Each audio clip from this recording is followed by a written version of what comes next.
les ducs de Bourgogne ont régné 100 ans sur l'île. En effet, l'île a d'abord été capitale de la Flandre, puis bourguignonne, puis habsbourgeoise. Au XVIe et XVIIe siècle, elle est ensuite rattachée aux Pays-Bas espagnols. C'est l'âge d'or de la ville. Nous sommes devant le palais Rihour, face à l'office de tourisme. Le palais a été ravagé par un incendie en 1916. Seuls, la chapelle et l'escalier d'honneur ont échappé au sinistre. Ces vestiges rappellent le faste des ducs de Bourgogne quand ils régnaient sur l'île. Au XVe siècle, Philippe le Bon décide la construction du palais. Face à la Grand Place, il devra montrer toute la puissance du duc.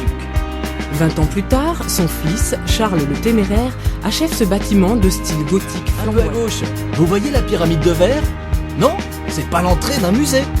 En dessous, c'est le métro lillois, le premier au monde qui fut totalement automatisé. C'était en 1983.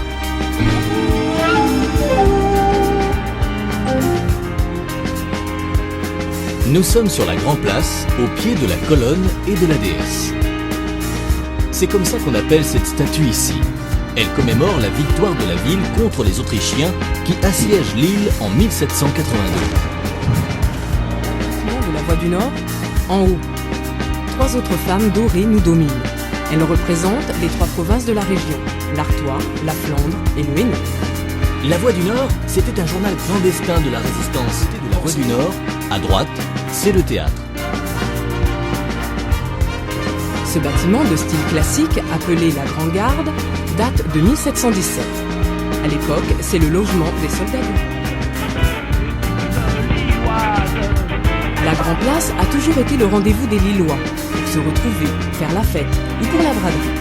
Ah, la braderie. Chaque année, c'est toute la ville qui est en effervescence. La tradition date du Moyen-Âge, quand les valets tisserands avaient obtenu le droit de vendre les vieux habits et objets de leur maître une fois par an. Chaque année, 2 jours de folie à Lille. Imaginez plus de 2 millions de visiteurs, plus de 200 km de trottoirs occupés par les vents. Le bâtiment coloré face à nous, la vieille bourse, en est le symbole fastueux. Elle date du XVIIe siècle. Nous sommes place du théâtre. Cet endroit était un peu le bout de l'avenue, la gare de l'île Flandre. En 1846, le premier train arrive.